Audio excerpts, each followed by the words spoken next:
না না, আমি আপনার সত্য মানতে রাজি আছি। এই তো গুড বয়। তাহলে একবার তুমি করে বলো তো। তুমি? আরে গাধা, তুমি কিছু জিজ্ঞেস করো। তুমি কি করো? এই তো একটা গাধার সাথে কথা বলছি। গাধা মানে? কার কথা বলছো তুমি? সেটা তুমি বুঝবে না গো। শুনো, কাল একবার আমার কলেজে আসবে। কেন? তোমার কলেজে গিয়ে আমি কি করব? উফ, তোকে না মেরে ফেলতে ইচ্ছা করছে। শুন, তুই আসবি, এটাই ফাইনাল। যদি না আসিস তাহলে হৃদয় তোর কাছে চলে যাবে। এই না না, আমি যাব তো। আচ্ছা, সময় মতো চলে এসো কিন্তু। হ্যাঁ, যাব। তাহলে আজকে রাখি। Bye. Okay bye, good night. এতক্ষণে একটু শান্তি লাগছে। কি মেয়ে রে বাবা, এমনভাবে কেউ ব্ল্যাকমেইল করে? আমি এতটুকু পিচ্ছি একটা ছেলে, আর আমার সাথে কিনা। যাই হোক, আমার জন্য ভালোই হয়েছে। আগে তো প্রতিদিন নিজের ইচ্ছেতেই যেতাম, কিন্তু কাল তো প্রিয়াঙ্কা নিজে আমাকে যেতে বলল। পরদিন সকালে একটু বেশি পরিপাটি হয়ে প্রিয়াঙ্কাদের কলেজে যাবার জন্য বের হলাম। তারপর চলে গেলাম প্রিয়াঙ্কাদের কলেজের সামনে। আজ আর বেশিক্ষণ দাঁড়িয়ে থাকতে হলো না। প্রিয়াঙ্কা আসছে, তবে একা। হাই, কখন এসেছো? এই তো কিছুক্ষণ আগে এলাম। প্রিয়াঙ্কা কি যেন দেখছিল, বারবার আমার হাতের দিকে তাকাচ্ছিল। এই, তুমি কি খুঁজছো? হ্যাঁ না মানে কিছু না। হ্যাঁ না মানে? এসবের মানে কি? আমার জন্য কিছু নিয়ে আসোনি? কি আনবো তোমার জন্য? না মানে আগে যা আনতে। ও, ফুলের কথা বলছো? সেটা কেন আনতে যাব? শুধু শুধু আমার টাকা নষ্ট হয়। আমার কথা শুনে প্রিয়াঙ্কা মুখটা কেমন জানি ফ্যাকাশে হয়ে গেল। এই, কি হলো তোমার? না কিছু না। তা আমাকে এখানে ডাকার কারণ কি? তেমন কিছুই না, আবার অনেক কিছু। মানে বুঝতে পারলাম না। সেটা পরে বুঝে নিও। এখন চলো আমার সাথে। কোথায়? তুমি আমার সাথে বাসায় যাবে। আমি কেন তোমার বাসা যাব? আর এইভাবে ভাইয়ার শ্বশুর বাড়ি যেতে আমার ভালো লাগে না। শুধু কি তোমার ভাইয়ের শ্বশুর বাড়ি? তা নয় তো কি। কিছু না, আমি এত কিছু বুঝি না। তুমি এখন আমার সাথে আমার বাসায় যাবে, আমি এটুকুই জানি। আমি আজ যেতে পারবো না, অন্য একদিন যাব। তাহলে এখন হাসপাতালে যাবার জন্য রেডি হও। আমি এখনই হৃদয়কে ফোন করে ডেকে নিচ্ছি। এই না না, আমি যাব তোমার সাথে। কি রকম বিপদে পড়ে গেছি, কেমনভাবে ব্ল্যাকমেল শুরু করে দিয়েছে। আমার ভালোই লাগে না। কেন যে সেদিন রিমিকে রিকশায় ওঠাতে গেলাম, প্রিয়াঙ্কা একটা রিকশা ডাকলো। এই, তুমি কি দাঁড়িয়ে থাকবে নাকি? রিকশায় ওঠো জলদি। ও হ্যাঁ, উঠেছি। রিকশায় ওঠার পর আমার কেমন জানি লাগছিল। প্রিয়াঙ্কা হয়তো সেটা বুঝতে পেরেছে। ওই, তুমি এমন করছো কেন? না কিছু না, এমনি। সত্যি করে বলো, কি হয়েছে তোমার? তেমন কিছু না, কিন্তু তোমার সাথে যেতে কেমন জানি লাগছে। কেমন লাগছে মানে? কি, আমার সাথে তোর যেতে কেমন লাগে তাই না? আর যখন ওই রিমার সাথে তুই রিক্সাতে করে ঘুরে বেড়াস তখন খুব মজা লাগে, আনন্দ পাস, তোর ফিলিংস আসে। আর কত কি, তাই না? শোন, তোর যেমন লাগার লাগুক, সেটা আমার দেখার বিষয় না। তুই চুপচাপ বসে থাকবি। আর শোন, আমাদের বাসায় যাবার পর তুই কোনো কথা বলবি না। আমি যা বলবো শুধু মাথা নাড়িয়ে যাবি। এই, তুমি রাগ করো কেন? রাগ করবো না তো নাচবো নাকি? আমার সাথে যেতে কেমন লাগে এই কথা ভাবলেই আমার রাগ হচ্ছে। কি মন চাচ্ছে তোমার? এই, একবার ধাক্কা দিয়ে ফেলে দিয়ে আমার কি অবস্থা করেছিলে, এবার আর সেটা হতে দিব না। এই যে আমি শক্ত করে ধরে রাখলাম, ধাক্কা মেরে ফেলে দিতে পারবে না। তোকে আর ধাক্কা মারার আমার কোনো ইচ্ছা নেই, কিন্তু এখন তুই কোনো কথা বলিস না, আমার খুব রাগ হচ্ছে। কেন? আমি তো রাগ ওঠার মতো কোনো কথা বলিনি। তাহলে তোমার রাগ কেন হবে? সেটা তুই বুঝবি না। এখন একটু চুপ কর না প্লিজ। আমি আর কিছুই বললাম না। দেখে ভালো বুঝতে পারছি ভালোই রেগে আছে। বাকি রাস্তা আমি চুপচাপ ছিলাম। প্রিয়াঙ্কাদের বাসায় চলে গেলাম। ওদের বাসায় যেতে আমার কেমন জানি লাগছিল। বাসায় যাবার পর দেখি বাসা একদম ফাঁকা। আমার কেমন জানি ভয় করছিল। প্রিয়াঙ্কাকে জিজ্ঞেস করলাম, বাসায় কেউ নাই? না। তাহলে তো ভালোই হলো। এত খুশি হয়ে কোনো লাভ হবে না মিস্টার। আমি খুশি হয়েছি। তুমি বুঝলে কিভাবে? এটা ধরো আর বাসায় চলে যাও। হাতে একটা ডায়েরি ধরিয়ে দিয়ে বলল। আমি কিছু বলতে যাব তার আগেই প্রিয়াঙ্কা মুখ চেপে ধরল। এটা কি হলো? তুমি মুখ চেপে ধরলে কেন? আরে তখন যদি চেপে না ধরতাম বড় একটা মশা মুখে ঢুকে যেত। ও আচ্ছা, ঠিক আছে, তাহলে যা দেবার দিয়ে দাও, আমি বাসায় চলে যাই। কোনো লেনা দেনা চলবে না, সোজা বাসায় চলে যাও। ওই গাধা হা করে কি দেখা হচ্ছে? একটা বজ্জাত মেয়েকে দেখি। কি? আমি বজ্জাত? তবে আজকে তোর একদিন কি আমার একদিন। এই কথা বলে প্রিয়াঙ্কা আমাকে ধরতে আসছে। আমি সোজা বাসা থেকে বের হয়ে গেলাম। কিছুক্ষণ পরে আমাদের বাসায় চলে আসলাম। এই যে মিস্টার, আজকে সারাদিন কোথায় ছিলে? আর হাতে এটা কি? তোমাদের বাসায় গেছিলাম। তলে তলে এত কিছু হয়ে গেল আর আমরা কিছুই জানতে পারলাম না। তুমি যা ভাবছো তা কিছু না। তাহলে ডায়েরিটা আমাকে দাও দেখি, কি লেখা আছে। আরে বৌদি, ব্যাপারটা সেটা না। তাহলে ব্যাপারটা কি শুনি। কোনো ব্যাপার স্যাপার নেই। আমার খিদে পেয়েছে, খেতে দাও।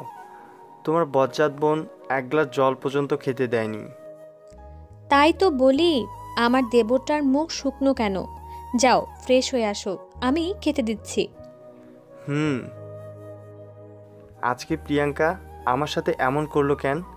তাহলে কি প্রিয়াঙ্কা আমাকে ভালোবাসে? এইসব ভাবতে ভাবতে ডায়েরিটা টেবিলে রেখে ফ্রেশ হয়ে নাস্তা করে এসে শুয়ে আছি। তখনই মনে পড়ল ডায়েরিটার কথা। সঙ্গে সঙ্গে ডায়েরিটা পড়তে শুরু করলাম। প্রথম দেখাতেই তোমার প্রেমে পড়ে গেছি। যদিও একটু ঝগড়া করলো, তবে হাসিটা মুগ্ধকর ছিল। কি জানি মনটা কেমন। তার অসভ্য ইতর একটা ছেলে, কত বড় সাহস আমার হাত ধরে চুমু খেলো। ওর সাথে আমার ঘটে যাওয়া সব কিছু ডায়েরিতে লিখে রাখছি। শেষ লেখাটা পড়ে আমি চমকে গেলাম।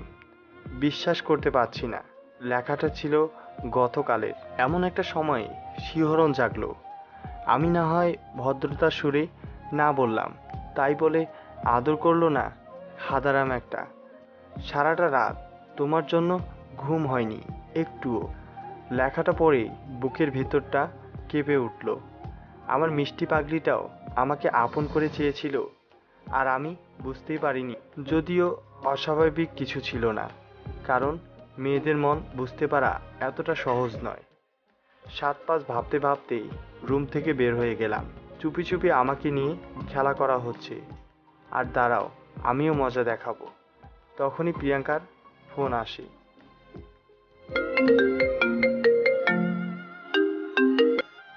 বিকালবেলা আমার সাথে একটু দেখা করতে পারবে? পারবো। কোথায় আসতে হবে? সেটা আমি এসএমএস করে দিচ্ছি। ওকে। কিছুক্ষণ পর একটা এসএমএস আসলো। যে জায়গার নাম বলল, আমি মনে হয় জীবনও প্রথম উক্ত জায়গার নাম শুনলাম। যেতে পারবো। 1 ঘন্টা লেগে গেল। আমি তো অবাক, এত সুন্দর একটা জায়গা দেখে। প্রিয়াঙ্কার সাথে পাশাপাশি হাঁটছি। কিছুক্ষণ হাঁটার পর প্রিয়াঙ্কা বলল, এই চলো না আমরা ফুচকা খাই। এই না না, এগুলো ভালো না, আমি খেতে পারবো না।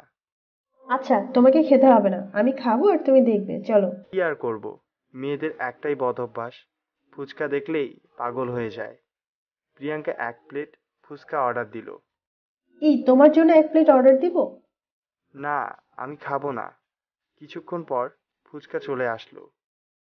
প্রিয়াঙ্কা ফুচকা খেতে শুরু করলো, আর আমি হাঁ করে তাকিয়ে আছি। ওই তুমি অমন ভাবে কি দেখছো? তোমায় দেখছি। প্রিয়াঙ্কা মুচকি হাসি দিল, আর আমি হাঁ হয়ে গেলাম। আর প্রিয়াঙ্কা সেই সুযোগে একটা ফুচকা আমার মুখে পুরো দিল। ফুচকা খাওয়া শেষ। তারপর আবার ঘুরতে শুরু করলাম। প্রায় সন্ধ্যা হয়ে গেছে। আচ্ছা তুমি কিছুদিন ধরে আমাকে একটা কথা বলছো না কেন? বলে কি হবে? তুমি তো বিরক্ত হও, তাই বলি না। প্রিয়াঙ্কা তখন আচমকা আমাকে জড়িয়ে ধরলো, আর আমি তো আচমকা অবাক হয়ে গেলাম। তুই কেন এমন করছিস? নিজেই তো আমার মনে ভালোবাসার গাছ রোপণ করলি, আর সেই থেকে যখন ফুল আসছে তখন তুই বলছিস তুই ফুল নিবি না। কেন রে? আমি কি এমন দোষ করেছি? ভালোবাসার পরশ অনুভব করছি। কিরে, তুই কিছু বলছিস না কেন? কি বলবো? আচ্ছা, তোকে বলতে হবে না, আমি বলছি ভালোবাসি তোকে, অনেক বেশি ভালোবাসি। প্রিয়াঙ্কার মুখে এই কথা আমি জেনে বিশ্বাস করতেই পারছি না। এই, তুমি কি বললে? আবার একটু বলো তো। ভালোবাসি তোকে, অনেক বেশি ভালোবাসি। এই, তুমি সত্যি বলছো নাকি মজা করছো? ওই ফাজিল, মজা কেন করব? আমি সত্যি তোমাকে অনেক ভালোবাসি। কিন্তু এইভাবে সবার সামনে জড়িয়ে ধরা কি ঠিক হয়েছে? লোকজন কি ভাববে বলো তো? বারে, আমার হবু স্বামীকে আমি জড়িয়ে ধরেছি, এতে কে কি ভাবলো সেটা আমার দেখার বিষয় না। হবু স্বামী মানে? বুঝলাম না। এখন এখান থেকে গিয়ে তুমি তোমার বাসায় আর আমি আমার বাসায় আমাদের রিলেশনের কথা জানিয়ে দিব।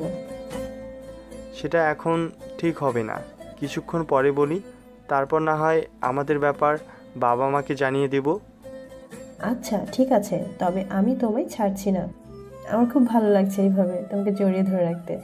এইরকম পাগলামি করো না, এখন ছাড়ো আর চলো বাসায় যাব। এতক্ষণ বাইরে থাকা ঠিক হবে না। না, আমি এখন যাব না, আমি আরো কিছুক্ষণ থাকবো। প্রিয়াঙ্কা খুব জেদ করছিল, তাই আমিও আর কিছু বললাম না। রাতে আমি প্রিয়াঙ্কাকে বাসায় দিয়ে এসে আমাদের বাসায় আসলাম। তখনই শুরু হলো মা আর বৌদির জেরা করা। ওই তুই কোথায় ছিলি? মা, একটু ঘুরতে বের হয়েছিলাম। ঘুরতে বের হয়েছেও ভালো কথা, ফোন অফ কেন সেটা বলো। উফ, আমার তো খেয়ালই নেই, ফোনে চার্জ নেই। আর অন্যদিকে প্রিয়াঙ্কা বলে দিয়েছে বাসায় এসে যেন ওকে জানিয়ে দেই। এখন যদিও আমাকে ফোন করে অফ পায়, তাহলে আমি মা আর বৌদিকে কিছু না বলেই দৌড়ে আমার রুমে চলে আসলাম। তারপর ফোন চার্জে লাগিয়ে আমি ফ্রেশ হতে চলে গেলাম। ফ্রেশ হয়ে বের হয়ে এসে আবার ফোন অন করলাম। অন করার সাথে সাথে প্রিয়াঙ্কার কল আসলো। আমি রিসিভ করলাম। ওই কুত্তা বিলাই ইঁদুর টিকটিকি, তোর ফোন অফ ছিল কেন? আরে, আমার ফোন চার্জে ছিল না। আর তুই একদম মিথ্যা কথা বলবি না, আমি জানি তুই ইচ্ছা করে ফোন অফ করে রেখেছিলি। সত্যি আমার ফোন অফ হয়ে গিয়েছিল। আচ্ছা ঠিক আছে, মেনে নিলাম। তা কি করা হচ্ছে শুনি? এই তো ফ্রেশ হয়ে বের হলাম, এখন তোমার সাথে কথা বলছি। প্রিয়াঙ্কার সাথে অনেকক্ষণ কথা হলো। 7 দিন পর বাসায় একটা অনুষ্ঠান করা হবে, ঠিক হয়ে গেছে। আর মাত্র 4 দিন পর নাকি অনুষ্ঠান। এখন বাসায় অনেক কাজ, আর বাবা ভাইয়াকে সাহায্য করা এই পিচ্চি ছেলে হিসেবে আমার দায়িত্ব। বাসায় লোকজন ইতিমধ্যে আসতে শুরু করে দিয়েছে। আমার আবার বেশি